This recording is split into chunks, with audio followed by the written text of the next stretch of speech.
Bueno, el tema de hoy es Chagas. Este es un tema que es súper tomable tanto en injuria como en defensa, que es la primera vez que se los doy porque en realidad me parece que es un tema más de micro, pero bueno, lo toman mucho en Anatopato, así que decidí dárselos y la fuente bibliográfica es el apunte de la cátedra, que lo hicieron tanto los de Anato como los de micro en conjunto. El Chagas entonces es una enfermedad que es causada por el parásito protozoario Trypanosoma cruzi y es transmitido al humano principalmente por medio de un vector que es el Triatoma infestans, comúnmente conocido como la vinchuca. Aunque existen otras formas de transmisión a partir de otro humano infectado por medio de transfusiones o la vía vertical, es decir, a partir de hemoderivados o de forma vertical de madre a hijo, de forma transplacentaria o durante el parto.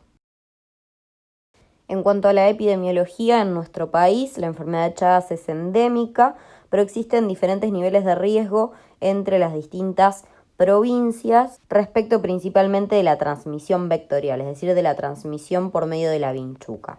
Así, las provincias se dividen en provincias de alto riesgo, de mediano riesgo, de bajo riesgo y de muy bajo riesgo. En las provincias de alto riesgo encontramos a las áreas rurales con producción en límites de subsistencia, zonas rurales y periurbanas de bajo nivel sociocultural de las provincias de Chaco, Formosa, Santiago del Estero, La Rioja, Salta, Mendoza y San Juan, es decir, más hacia el norte. Son las que nosotros vemos en azul oscuro en el mapa. Las provincias de mediano riesgo son las áreas urbanas y periurbanas de zonas de buen nivel de producción agropecuaria e industrial en las provincias de Córdoba, Tucumán, San Luis, Catamarca, Santa Fe, Corrientes y Misiones, que son las que vemos en este azul más clarito. Provincias de bajo riesgo son Jujuy, Neuquén, Río Negro, La Pampa y Entre Ríos, que son las que vemos en celeste.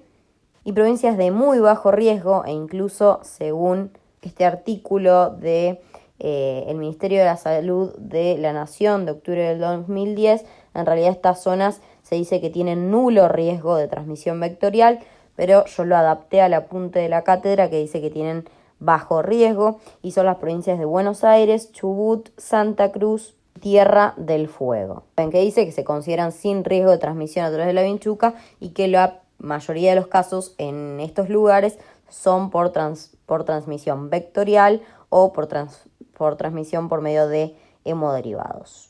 Hemoderivados u órganos o tejidos, es decir, cualquiera de esas cosas. Ahora vamos a ver un poco de las características tanto del parásito como de su vector. Entonces, el Trypanosoma cruzi es el parásito. No lo confundan con Triatoma infestans, que es el vector. Entonces, el Trypanosoma cruzi, ¿qué es? Es un protozoo, es un parásito protozoario que tiene una forma intracelular y una forma extracelular. La forma extracelular es la que es alojada en la luz del intestino de la vinchuca y se denomina epimastigote. ¿Qué quiere decir epimastigote? Quiere decir que tiene un flagelo por delante del núcleo. Esta forma parasitaria se reproduce por división binaria dentro de la luz del intestino de la vinchuca, sufre ciertas transformaciones y da lugar al tripomastigote, que presenta un flagelo también, pero por detrás del núcleo. Este tripomastigote es el que es eliminado en las heces del vector, en las heces de la vinchuca, ingresa en los tejidos del humano y circula libre en sangre y en linfa de la persona infectada. Como vemos en las dos primeras imágenes, tanto el epimastigote como el tripomastigote son alargados y presentan un flagelo. Por otro lado, la forma intracelular coloniza a las células humanas, se reproduce dentro de ellas también por división binaria en su interior y se denomina amastigote. ¿Qué quiere decir? Que no tiene flagelo. A es de que carece del flagelo que se denomina mastigote. Y es redondeada, que es la que vemos ahí al ladito. Por otro lado, la vinchuca, que es denominada Triatoma infestans, ese es un nombre verdadero, es un nombre científico, no sé cómo decirlo. Es un insecto hematófago, es decir, que se nutre a partir de la sangre, que tiene un hábito nocturno, es decir, que se alimenta durante la noche, es decir, que nos va a ir a picar durante la noche y durante el día se esconde, que tiene un hábitat tanto salvaje como doméstico y que el lugar ideal para su reproducción, el lugar típico en donde la vamos a ir a encontrar, es el clásico rancho con techo de paja, en el cual la vinchuca se esconde durante el día para salir a atacar durante la noche, alimentarse durante la noche. El número de vinchucas infectadas en nuestro país va decreciendo en forma radial a medida que nosotros nos alejamos de la provincia de Santiago del Estero, en donde es muy grande, digamos, la población de las mismas. Bueno, acá tenemos un poco en detalle cómo es el ciclo del parásito en relación a la vinchuca y también en relación al humano. Entonces, se inicia en la luz del intestino de la vinchuca infectada, en la cual dijimos que teníamos al epimastigote, que tenía el flagelo por delante del núcleo, el cual por división binaria genera al tripomastigote, el cual también tiene otras características, es decir, además de dividirse, el epimastigote sufre transformaciones en la luz del intestino de la vinchuca, generando el tripomastigote, el cual no puede dividirse, pero puede invadir células. Una vez que las invade, se transforma en el amastigote. Este amastigote no tiene flagelo y se multiplica intracelularmente por medio de división binaria. Entonces, se multiplica dentro de las células del humano. Recordemos que este tripomastigote se eliminó con las heces de la vinchuca, ingresó a través de la herida que genera la picadura de la vinchuca, sobre la cual la vinchuca también defeca. A partir de sus heces ingresa el parásito. Ese parásito circula a través de la sangre y de la linfa, ¿sí? Como tripomastigote, ingresa dentro de las células, se transforma en amastigote y el amastigote se multiplica dentro de las células, pudiendo hacer estallar a las mismas y una vez que éstas estallan, infectar otras células, que esto lo vamos a ver en las siguientes diapos. Entonces, ¿cómo es la patogenia? Que más o menos ya se las estuve adelantando. La vinchuca pica, succiona sangre, porque de eso es de lo que se alimenta, y por un reflejo gastrocólico simultáneamente defeca sobre la picadura. Cuando la persona se rasca, los tripomastigotes que fueron eliminados con esas heces ingresan a través de esta solución de continuidad, o bien también pueden ingresar por medio de mucosa sana, mucosa indemne, por ejemplo la mucosa conjuntival cuando pica cerca del ojo, y genera inflamación local. Entonces, lo primero que nosotros vamos a observar es el sitio de la picadura, donde vemos un nódulo o una placa de edema eritematosa, acompañada de una adenopatía satélite. Cuando este complejo se encuentra a nivel palpebral, en donde se produce una conjuntivitis con el edema bipalpebral unilateral junto con la adenopatía preauricular satélite, se denomina complejo primario o signo de Romaña. Cuando aparece en alguna otra región de la piel, se denomina chagoma.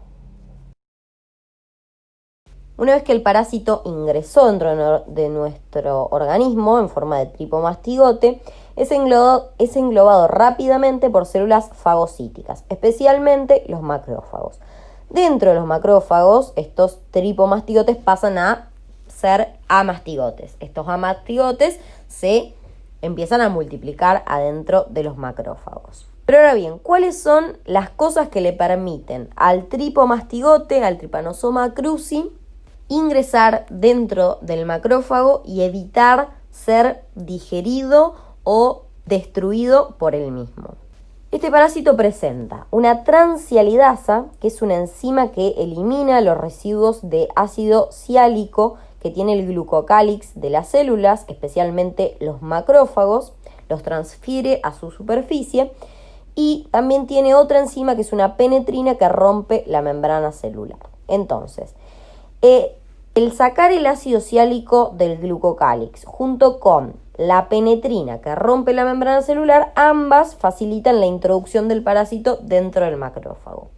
Por otro lado, también tienen una proteína de superficie que inhibe la liberación de la convertasa del complemento, interrumpiendo la cascada. Así el organismo no puede fijar el complemento sobre la superficie del Trypanosoma cruzi, donde después se fijaría un anticuerpo y luego un linfocito destruyendo al parásito, y eso le permite, obviamente, escapar del sistema inmunitario. Y por último también presentan una neuraminidasa que desestabiliza los lisosomas de los macrófagos y les impide liberar correctamente sus enzimas. Recuerden que dentro de los lisosomas existen enzimas líticas que serían capaces de destruir al parásito. Pero al desestabilizar a estos lisosomas se impide esa liberación y también presentan hemolicinas que forman poros en las membranas de los lisosomas y los hacen estallar, ¿sí?, destruyéndolos. Entonces, por medio de todos estos mecanismos se les hace fácil al macrófago ingresar dentro, se les hace fácil al parásito ingresar dentro del macrófago y evadir su destrucción. Una vez evadido el proceso de destrucción intracelular por los macrófagos, los parásitos comienzan a reproducirse por división binaria dentro de los mismos. A través de los macrófagos también alcanzan a los ganglios linfáticos. Y a ese nivel la proliferación activa dentro de los macrófagos los hace estallar y se liberan más parásitos hacia el medio extracelular. A partir de este medio extracelular se infectan otros macrófagos y también se toma contacto con el intersticio y por ende se genera la inflamación, que es la que vemos a nivel de la picadura y a nivel de los ganglios satélites. A su vez, los parásitos extracelulares van a viajar a través de la linfa y a través de la sangre, alcanzando distintos tejidos e infectando por ende distintas células. ¿Cuáles son los principales tejidos blancos u órganos blancos para el Trypanosoma cruzi? Este va a ir a infectar a los órganos del sistema mononuclear fagocítico, es decir, al hígado, al vaso y al ganglio, en donde puede llegar a generar de forma aguda una inflamación de los mismos, una hepatomegalia, una esplenomegalia y unas adenopatías. Y también va a ir a infectar el tejido muscular, tanto estriado cardíaco como estriado esquelético como músculo liso, y células nerviosas de distintos órganos de la economía, es decir, que va a afectar al corazón, al músculo esquelético y al músculo liso y las neuronas de esófago y colon principalmente. Todas son células que poseen alto contenido de glucógeno, es algo que tienen en común. ¿Cómo es la correlación clínico-patológica? Bueno, en primer lugar, desde la picadura vamos a tener un periodo de incubación. Este periodo de incubación clínicamente es un periodo asintomático que tiene una duración menor a 2 semanas, en el cual los parásitos van a invadir las células, se van a multiplicar y van a aumentar sus niveles en sangre. Es decir, vamos a tener una parasitemia. Después de este periodo de incubación se comienza la fase aguda. Este es un periodo en el cual la presencia del parásito dentro de las células de diversos tejidos genera alguna repercusión patológica, que puede o no tener una clínica manifiesta. En general es bastante frecuente que los pacientes tengan una fase aguda también asintomática. ¿Qué órganos son los principales afectados por la fase aguda? Uno de los más afectados es el corazón. En la afectación cardíaca vamos a encontrar una miocarditis cuya severidad depende del número de fibras miocárdicas parasitadas. Si hay muchos amastigotes en el citoplasma de las fibras miocárdicas, se forman pseudoquistes que al romperse provocan la necrosis del miocardio, o sea, de la célula miocárdica, con la consecuente liberación de estos parásitos hacia el intersticio, en donde generan inflamación.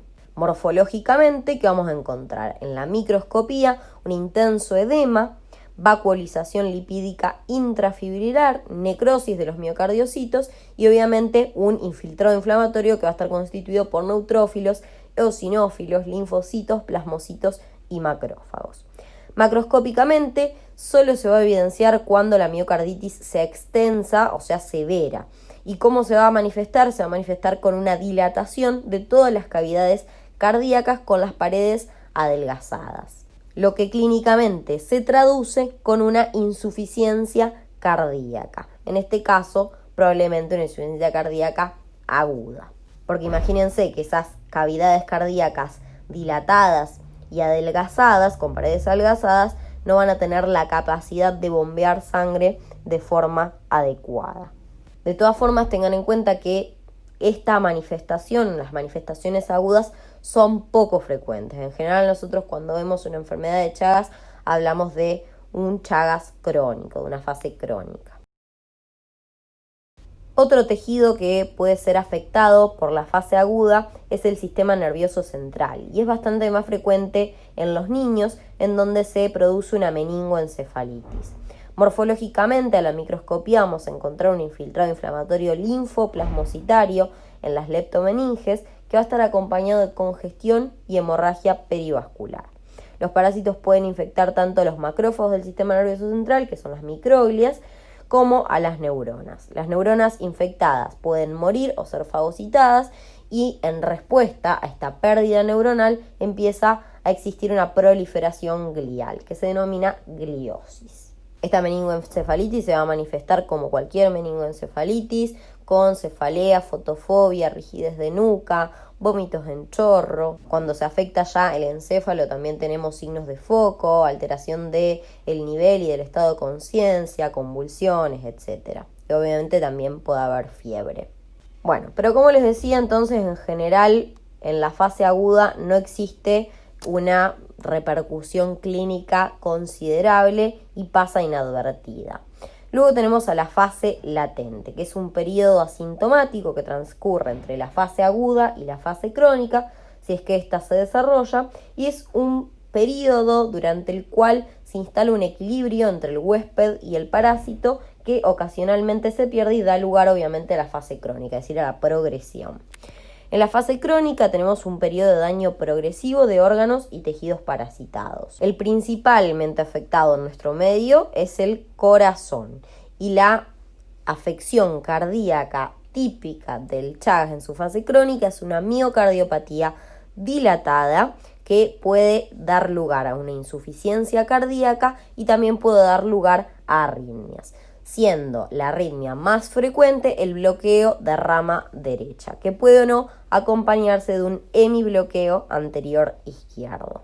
Pregunta de examen siempre: ¿cuál es la arritmia más frecuente en la fase crónica del Chagas? Pero tengan en cuenta que casi cualquier arritmia puede ser producida por esta enfermedad. El mecanismo por el cual se produce la afección cardíaca no se conoce con certeza, pero existen ciertas teorías. Dentro de las más aceptadas tenemos a la teoría inmunológica. En esta se postula que la presencia del parásito de sus antígenos genera una respuesta inmune con producción de anticuerpos.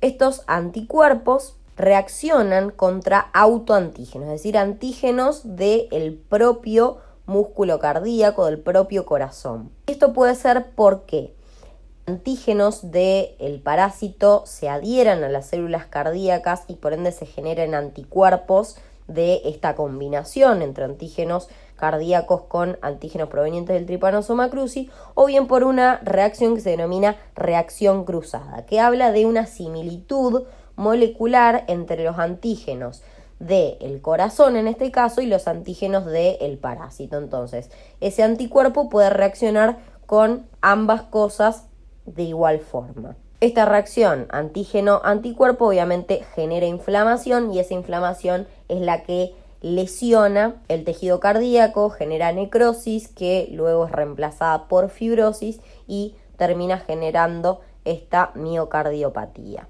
La otra teoría es la teoría isquémica, en la cual existiría un daño endotelial causado por el parásito. Este daño endotelial generaría disfunción o activación del endotelio con trombosis de la microvasculatura que generaría isquemia y obviamente necrosis del músculo cardíaco, también reemplazado con fibrosis. Este reemplazo por tejido fibroso genera, por un lado, una disfunción cardíaca, ¿sí? Una incapacidad de contraerse y también una incapacidad de mantener el tono del músculo cardíaco y la generación de esa dilatación.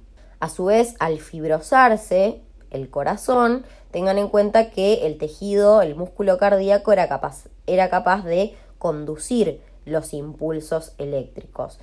No es así con el tejido fibroso y por eso es que pueden generarse estas arritmias y por eso es que lo más frecuente es que sean bloqueos, porque el impulso cardíaco viaja por el músculo cardíaco, cuando se encuentra con la zona de fibrosis, se bloquea y empieza a recorrer un camino alternativo. Morfológicamente vamos a encontrar a la microscopía focos de infiltrado inflamatorio constituidos por células linfoides y macrófagos, miocitólisis multifocal, es decir, destrucción de células musculares cardíacas y reemplazo por fibrosis. Macroscópicamente tenemos dilatación de las cavidades cardíacas, particularmente a nivel de la punta del corazón, lo que se denomina aneurisma de punta o aneurisma biventricular. Este aneurisma de punta puede generar la formación de trombos a ese nivel por el éxtasis sanguíneo que ocurre, y esos trombos a su vez pueden embolizarse causando, por ejemplo, un accidente cerebrovascular isquémico. Otra posible complicación del aneurisma es la ruptura, que genera salida de sangre hacia el pericardio con el consecuente taponamiento cardíaco y parada cardíaca.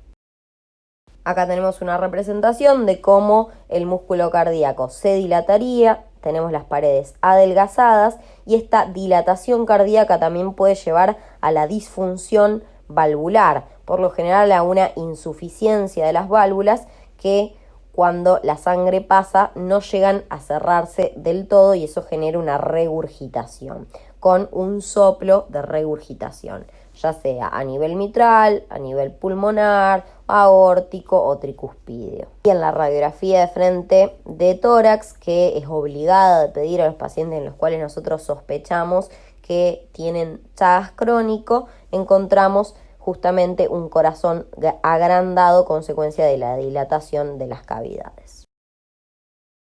Entonces, como les decía, el órgano más afectado en la fase crónica en nuestro medio es el corazón. Pero en otros medios, como por ejemplo en Brasil, es más frecuente la afectación gastrointestinal. Esta afectación gastrointestinal está representada por el megaesófago y el dólico megacolon, es decir, una dilatación del esófago y una dilatación y alargamiento del colon. La presencia del parásito a nivel de los plexos nerviosos de las mucosas gastrointestinales provoca inflamación de estos nervios y destrucción de los mismos. Esto no solo afecta a la peristalsis, es decir, a los movimientos peristálticos, sino que también afecta al tono del músculo liso. Y así estas vísceras huecas terminan por dilatarse. Lo mismo que sucede con la destrucción de las neuronas, de los plexos nerviosos, también sucede con las mismas células de músculo liso.